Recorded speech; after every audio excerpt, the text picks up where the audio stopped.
दोस्तों, धरती पर जब भी अधर्म, पाप और अन्याय बढ़ा है, तब किसी न किसी रूप में भगवान ने धरती पर प्रकट होकर पाप का नाश किया है। वामन अवतार, नरसिंह अवतार और मत्स्य अवतार इस बात के प्रमाण हैं। धर्म ग्रंथों के अनुसार जब कलयुग अपनी चरम सीमा पर पहुंच जाएगा, तब विष्णु जी कल्कि अवतार लेंगे और कलयुग का अंत कर धर्म युग की स्थापना करेंगे। आज भी लोगों के लिए कल्कि अवतार एक रहस्य है। लोगों के मन में इस अवतार को लेकर कई तरह की जिज्ञासाएं पाई जाती हैं। सभी यह जानना चाहते हैं कि आखिर भगवान विष्णु अपना कल्कि अवतार कब लेंगे और कहां लेंगे, उनका रूप कैसा होगा और उनका वाहन क्या होगा।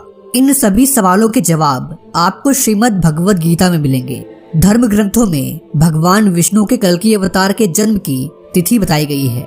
उसके अनुसार भगवान सावन माह के शुक्ल पक्ष की अंतिम तिथि को जन्म लेंगे। दोस्तों, भगवान कल्कि उस समय धरती में अवतरित होंगे जब कलयुग अपने अंतिम चरण में होगा और सतयुग प्रारंभ होने वाला होगा। भगवान विष्णु का कल्कि अवतार सभी 64 कलाओं से युक्त होगा। इस अवतार में भगवान का वाहन एक घोड़ा होगा जिसका नाम देवदत्त होगा। दोस्तों, कल्कि अवतार के जन्म स्थान को लेकर बहुत से कयास लगाए जाते हैं। कुछ लोग संभल को उत्तर प्रदेश में बताते हैं। उत्तर प्रदेश में तो एक गांव भी है जिसका नाम संभल है, जिससे कई लोग कल्कि का जन्म स्थान भी मानते हैं।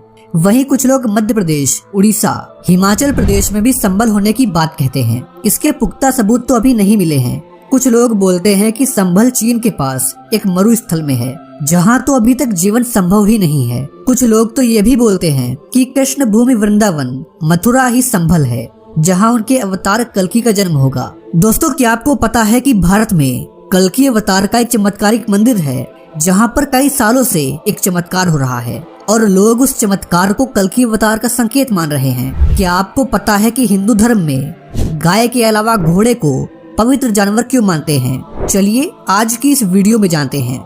लेकिन वीडियो में आगे बढ़ने से पहले मेरा आपसे एक छोटा सा निवेदन है कि इस वीडियो को लाइक कर दीजिए और चैनल पर नए आए हैं तो इसे सब्सक्राइब अवश्य करिए। साथ ही नीचे कमेंट बॉक्स में एक बार सच्चे दिल से जय श्री कल्कि अवश्य लिखें। मैं हूं आपका दोस्त प्रतीक और चलिए शुरू करते हैं। दोस्तों, हिंदू धर्म में जानवरों का विशेष महत्व होता है। गाय, घोड़ा, कुत्ता, वाराह, शेर ऐसे कई जानवर हैं जिनके बारे में हमें पुराणों से जानकारी मिलती है। दोस्तों, गाय को तो सभी हिंदू माता का दर्जा देते हैं और उनकी पूजा करते हैं। जानवरों का मांस खाना हिंदू धर्म में सबसे बड़ा अपराध माना गया है। लेकिन दोस्तों, क्या आपको पता है कि गाय के अलावा घोड़ा एक ऐसा जानवर है जो इंसानों का सबसे पहला पालतू जानवर है। इसने इंसानों का हर कार्य में साथ दिया है। जब आप हिंदू धर्म ग्रंथों को ध्यान से पढ़ेंगे तो आपको पता चलेगा कि घोड़े का महत्व क्या है और क्यों है। दोस्तों, अब मैं जरा आपको भगवान विष्णु के एक ऐसे अवतार के बारे में बताने वाला हूँ जिसका सिर घोड़े का था और वो एक बहुत ही रहस्यमय अवतार था। भगवान विष्णु के 24 अवतार माने गए हैं, जिसमें से 10 अवतार पूर्ण अवतार और बाकी अंश अवतार हैं। इन्हीं अवतारों में भगवान विष्णु का एक अवतार था जिसका नाम था हयग्रीव अवतार। इस अवतार का मस्तक घोड़े का था किंतु बाकी शरीर मानव का था। भगवान विष्णु के इस अवतार को बुद्धि, विद्या, तेज व कुशलता का प्रतीक माना गया है। इस अवतार में भगवान विष्णु के शरीर का रंग श्वेत है, साथ ही उन्होंने श्वेत रंग के आभूषण भी पहने हुए हैं। इस अवतार को लेने के पीछे हयग्रीव नामक राक्षस से संबंधित एक प्राचीन कथा जुड़ी हुई है, जिस कारण भगवान विष्णु को राक्षस रूपी ही अवतार लेना पड़ा। तो चलिए कल्कि अवतार से पहले हयग्रीव अवतार के बारे में जान लेते हैं। दोस्तों, हयग्रीव नाम का एक असुर था जिसने दिन रात माँ आदिशक्ति की भक्ति व तपस्या की। माता ने प्रसन्न होकर उसे दर्शन दिए व वरदान मांगने को कहा। उसने माता से अमरता का वरदान मांगा, जिसे माता ने देने से मना कर दिया, क्योंकि मृत्यु लोक पर जो आया है उसकी मृत्यु निश्चित है। यह सुनकर उस राक्षस ने माता से वरदान मांगा कि उसकी मृत्यु दूसरे हयग्रीव से ही हो और किसी से नहीं। माता ने उसे वरदान दे दिया, जिसके कारण उसकी मृत्यु दूसरे हयग्रीव से ही हो सकती थी, अर्थात जिसका मस्तक घोड़े का ही हो।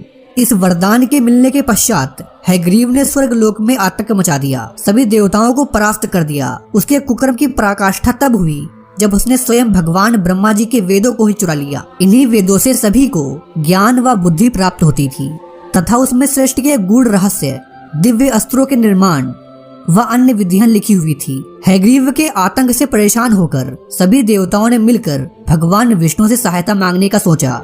यही सोचकर सभी देवगण भगवान विष्णु के निवास स्थान वैकुंठ धाम पहुँचे। वहां पहुंचकर उन्होंने देखा कि भगवान विष्णु असुरों के साथ लंबे युद्ध के बाद अपने धनुष पर सिर रखकर गहरी निद्रा में सो रहे थे। तब सभी देवताओं ने मिलकर भगवान ब्रह्मा जी से सहायता मांगी और कोई उपाय सुझाने को कहा। ब्रह्मा जी ने देवताओं को भगवान विष्णु के धनुष की प्रत्यंचा काटने का आदेश दिया ताकि उनकी निद्रा टूट सके। भगवान ब्रह्मा के आदेश पर देवताओं ने विष्णु धनुष की प्रत्यंचा काट दी। धनुष की प्रत्यंचा कटते ही इतनी तीव्र ध्वनि उत्पन्न हुई कि समस्त पृथ्वी लोग, देवलोक उसकी ध्वनि में गूंजायमान हो गई। प्रत्यंचा की धार इतनी तेज थी कि भगवान विष्णु का मस्तक कटकर अलग हो गया।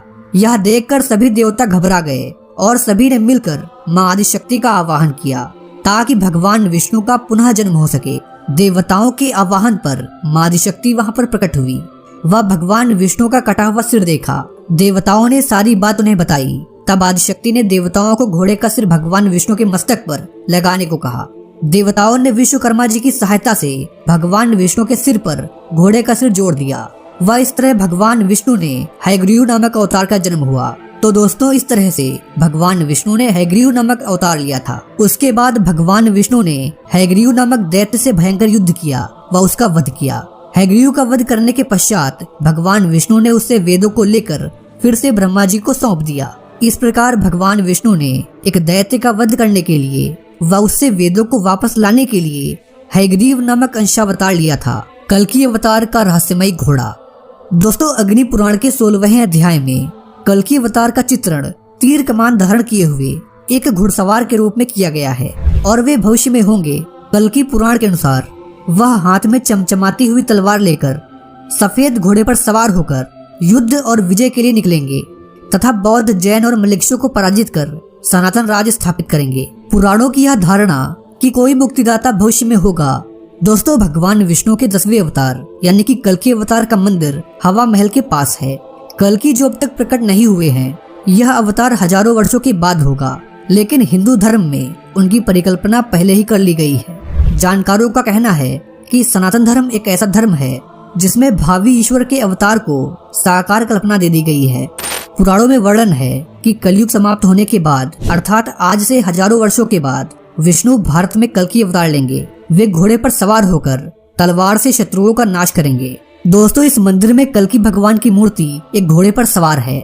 इस मंदिर में स्थित घोड़ा, जिसे कल्कि भगवान का घोड़ा कहा जाता है, इस घोड़े के 3 पैर जमीन पर टिके हुए हैं और एक पैर ऊपर उठा हुआ है। माना जाता है कि घोड़े का एक पैर धीरे धीरे नीचे की तरफ झुक रहा है। जिस दिन ये पैर जमीन पर टिक जाएगा उस दिन भगवान कल्कि अवतरित होंगे। साथ ही ये भी माना जाता है कि घोड़े के बाएं पैर पर एक घाव बना हुआ है और ये घाव धीरे धीरे भर रहा है। जिस दिन ये घाव भर जाएगा उस दिन कलयुग में भगवान विष्णु कल्कि अवतार के रूप में आएंगे। दोस्तों, अभी तक विष्णु भगवान के 9 अवतारों का जन्म हुआ है, लेकिन पुराणों में माना गया है कि जिस दिन पाप का घड़ा भर जाएगा उस दिन कल्कि अवतार जन्म लेंगे और वे सभी दुष्टों का नाश करेंगे। तो दोस्तों, आप कल्कि अवतार के बारे में क्या सोचते हैं? हमें अपने विचार कमेंट बॉक्स में जरूर बताइएगा। खैर, मिलते हैं आपसे अगली वीडियो में एक नए टॉपिक के साथ। जय हिंद, जय भारत, वंदे मातरम।